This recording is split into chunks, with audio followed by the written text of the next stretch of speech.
I know a lot of people have been having discussions about the state of the K-pop industry in terms of music production, but honestly, I'm kind of having a fun time. I mean, there is absolutely a conversation to be had about complacent music production and a lack of transformative works when adapting trends in the industry, but overall, and especially looking outside of the big four, I feel like K-pop is in a pretty great place right now.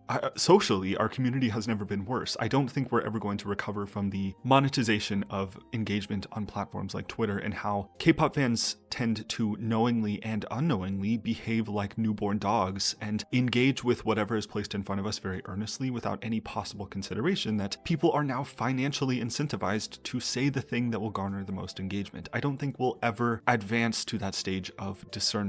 It's looking kind of grim. I don't think we'll ever totally recover socially, but musically, I'm having a blast. So I want to share with you the choujimi charts, the songs in K-pop and K-pop adjacent music right now that are charting on the metaphorical choujimi Hot 100. Yeah, oh, I've also finally made a Spotify playlist for the choujimi charts. There's a lot more songs than what I'll discuss here today, so if you want to keep up with the songs from this year that I enjoy, I'll link that in the description. Okay, let's begin.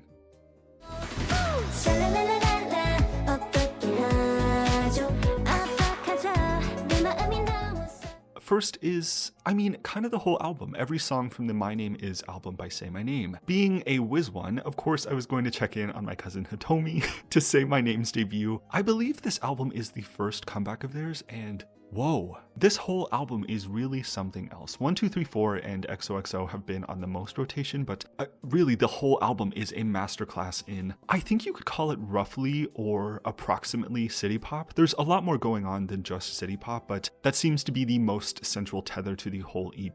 The production and vocal dynamics are what stand out the most. Very soft, but dynamic enough to keep up with the instrumental. Definitely recommend this whole album if you haven't tuned in yet.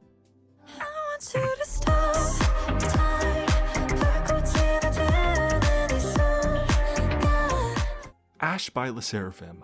Whoa, what happened here? Might be a contender already for Song of the Year. SSERAFIM had something to say on this song. The chorus reminds me of a European pop song that you would hear on videos from the early days of YouTube, but I can't really place if it's an actual song that it reminds me of, or if there's just an early YouTube Europop vibe to it. First frontiers of the internet, 480p quality videos, vibes, and all. In that way, kind of a vaguely Fertiger Arrow aesthetic song. Maybe that's why I'm drawn to it so much, but easily in competition for one of SSERAFIM's best songs after listening to it for a while. Impurities, you are in trouble. You're in danger, Impurities.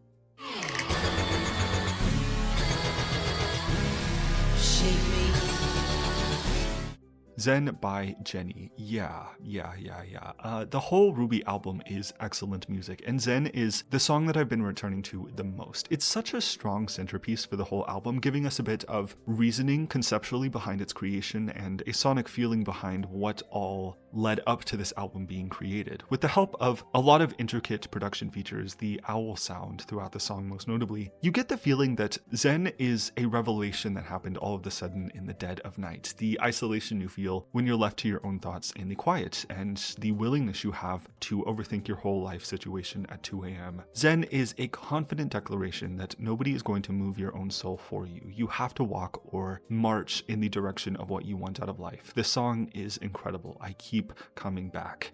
Baby, we're growing up lately.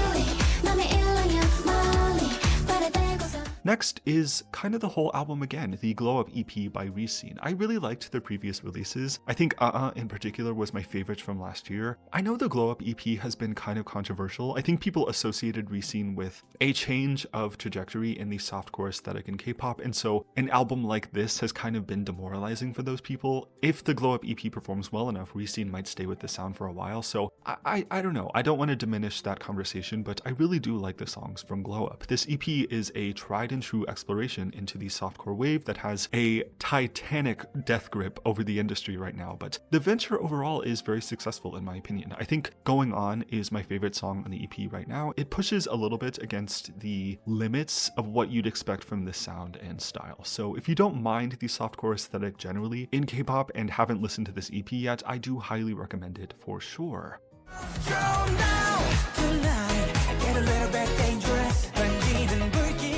Dangerous by Infinite, the founding fathers of K-pop in many, many ways. I think there's two identifiable modes to Infinite releases. The dramatic, everything is at stake narrative of songs like Be Mine, which is easily one of the best K-pop songs of all time, and then the other avenue Infinite tends to explore is the more fun and funky styles of songs, like with what we see and get on Dangerous. It's an excellent showcasing of vocals as usual on a gritty retro synth beat. Very, very excellent music. I really like this song, but I haven't listened to the album they released just yet, so I might be back later with more entries from the Like Infinite album. I'm just happy they're still going strong after all this time.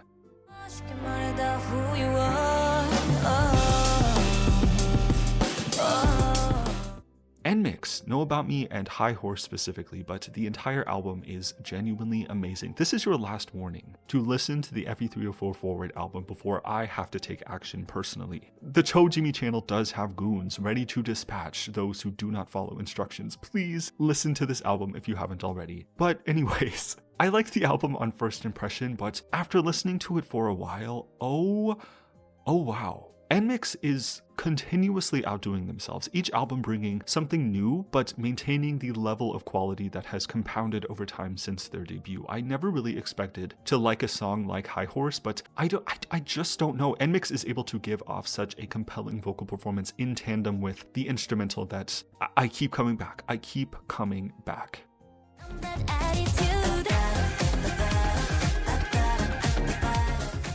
Attitude by IVE. Once you see the vision with the Tom's Diner sample, it all makes perfect sense. It all comes together. I think a lot of people talking about the more earthly trajectory of IVE's career. IVE Mine of 2023 kind of dashed the overly pompous and pristine aesthetic that came before it to slot in something with a lot more abrasive textures, and we've seen that ever since. IVE has reduced the overall glamorous production to introduce new ideas, new sounds and visuals, more tangible narratives and aesthetics. It works for me personally, but I do see a lot of people getting a little uncertain or restless over this. It's certainly a learning curve, but I do appreciate the concept-focused direction IVE has taken these past couple of comebacks. Off the record, still to this day, is one of the most well-produced conceptual pieces of art K-pop has ever seen that would have been difficult to execute if IVE always maintained the almost untouchable aesthetic of their previous releases. Does that make sense? I don't know. I think I want to make a discussion about this one day, but I don't really have a full understanding of what's all going on. I really need to sit and think about this. But anyways, Attitude kind of pulls together these ideas in a very cohesive way. I believe the Tom's Diner sample is used so prominently for a reason, as IVE has made quite a habit of encouraging listeners to figure out why things are sampled and referenced. The Korean folktale from the IVE Switch album about the tiger who ate the sun, IVE doesn't really adapt other artworks for no reason, which is what leads them to being such a strong group in terms of conceptual identity. I think Attitude meets that standard perfectly.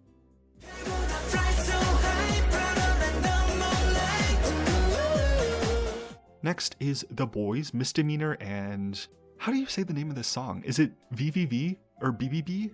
I'm not sure actually. I don't think they say it in the song, but yeah. If you were here last year, you may remember me freaking out about the song Nectar. Still to this day is so good, has not aged, but now we have the unexpected album with hit after hit. Misdemeanor and the title track are the songs that I keep coming back to the most often. The title track gives me very strong second generation vibes. It's almost 4 minutes long and takes its time with extended choruses, and the members seem to sing in unison throughout the whole chorus. I think that's why it's giving me the vibe of the pinnacle of K-pop boy groups out of the second generation. Honestly, with Infinite in mind, kind of a Be Mine territory with the unison choruses. I love that song so much.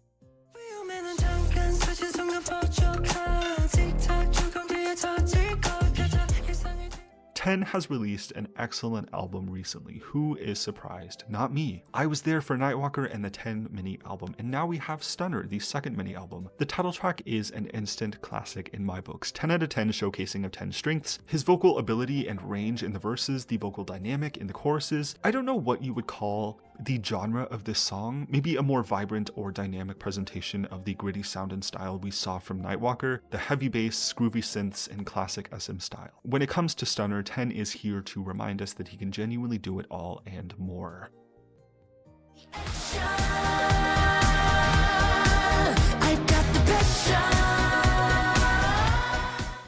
On and Off released an excellent album recently. Who surprised? Not me. I've been following On and Off since I tuned in for their Buy My Monster comeback last year. Their discography is one for the history books. Moscow Moscow, which wasn't released this year, but it's a song of theirs that I keep coming back to as well. They have such a good and expansive, like diverse discography. And so The Stranger from their newest album is an 80s inspired track, which after a year like 2020 in K-pop, it's been 5 years since 2020, but I think people are still kind of reeling from the after effects of the 80s wave that held onto K-pop throughout that whole year. And for that reason, I think it's still somewhat hard to pull from that genre and develop something unique in K-pop today, but of course, On and Off rises to the occasion. The chorus is the star of the show. The vocal runs are insanely good. Yeah, if you don't mind the retro sound in K-pop, even if you're someone who isn't quite on board for the retro sound still, I do highly recommend you tune into this release. On and Off are some of the best vocalists and performers we have today. I cannot recommend their discography enough.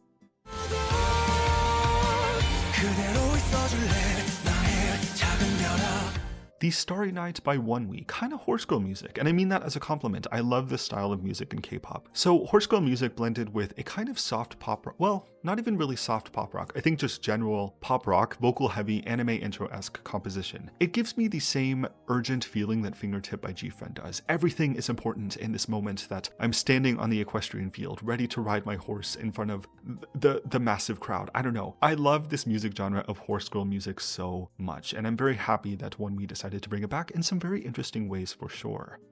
Pipe down.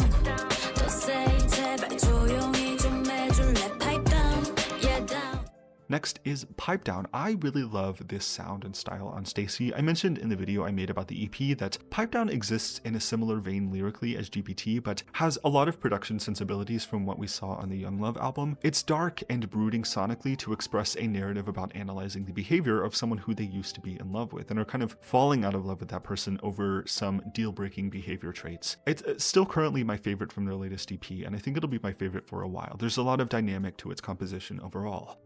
If it ain't for fun, I'm running for the hills. Only want you for the thrills. Come on fast, you won't last. Chill by Lisa is very excellent. I really wish it would have been a single in some capacity. I think it's thematic enough to receive a video with a concept that showcases the alter ego theme that Lisa was going for on this album. We get the instrumental breaks, the vocal dynamic as we progress through the chorus, starting off high and then getting lower and lower before trailing off into the next verses, and especially the transition into the rising bridge. It musically expresses such a strong sense of isolation, or the coldness our narrator feels from really trusting no one. Yeah, it's just so good. It's currently my favorite from the Alter Ego album. Lifestyle as well. I've kind of been turning up in Abu Dhabi recently. I do see the vision with that song.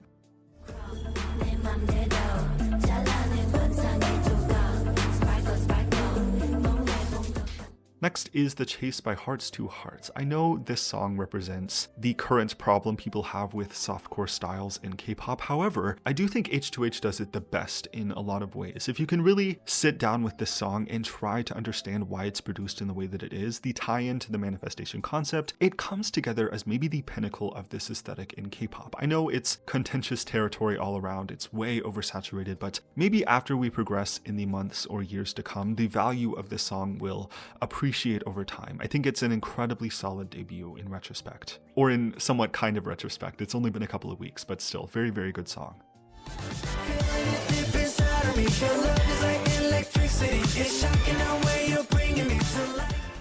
Next is Thunder by CIX, and similar to The Stranger by On and Off, Thunder is an interesting adaptation of the retro 80s production choices. There's a continuous brief violin sample that plays throughout most of the song to give it a kind of disco sensibility in tandem with the hard-hitting bass and 80s synth waves. I do highly, highly recommend. Again, if what you're looking for in K-pop is more hard-hitting songs that have dynamic and are fully realized, Thunder is yet another song that takes its time. Extensive chorus sections and instrumental breaks, an a cappella outro, and more. Very, very excellent music.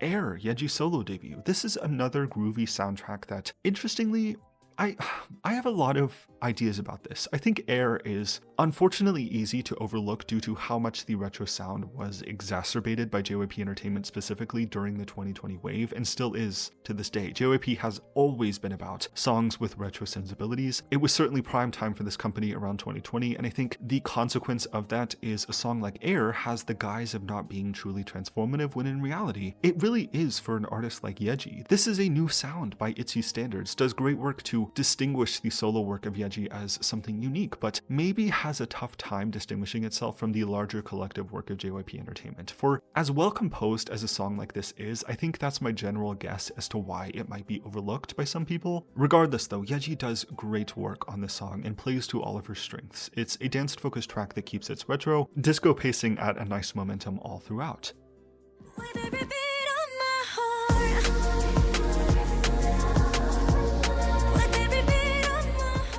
Next is Beat of My Heart by CHUNG. CHUNG taking on a largely drum and bass sound works so surprisingly incredibly well. I can't believe how much this works, and now I really would like to see her explore these types of sounds more in the future. This has remained my favorite from her Alivio album. CHUNG is the right artist to work with these kinds of intricate production choices. She has such a strong command over her voice to be able to adapt to the instrumental insanely well. It's a song narratively about developing a kind of dependency on someone, and the overall production choices work to outline a sound of borderline desperation or a serious pining to express the way our narrator feels about this person.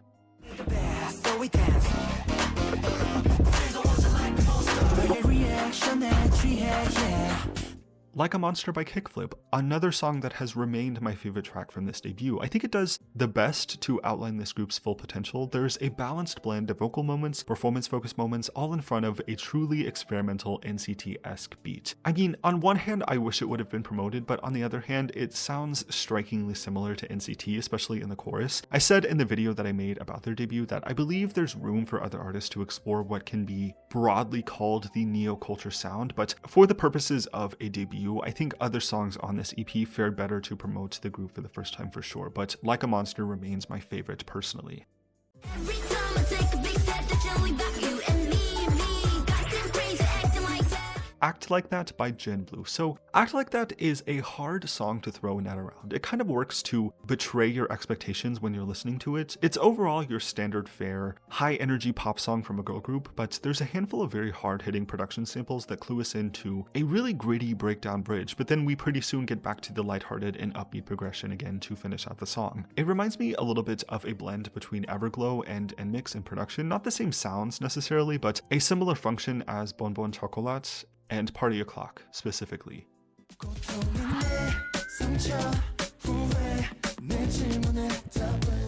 Next is Undeniable by Fantasy Boys. This song feels like such a theatrical performance piece all throughout. There's an a cappella vocal refrain that plays throughout most of the song, and the chorus itself instrumentally matches a descending vocal riff section. I don't know, it's a very interesting track all around, kind of giving me dark and brooding vampire vibes, which I personally appreciate a lot in a year like 2025. The latter half of the bridge drops everything for an a cappella only section, building us back up for one final chorus breakdown. Very excellent song all around. And yeah, these are just a few of the songs that have made their way onto the 2025 choujimi charts recently. Again, if you want a more comprehensive list, I'll link the Spotify playlist I've made in the description. Hopefully it works. Let me know if you can see it or not if you use Spotify, but yeah, definitely let me know if there's any other songs you've been listening to from this year, any that you recommend, what have been your standout favorites, and so on. Yes, thank you for watching this. If you did, subscribe if you want to, and I will see you next time.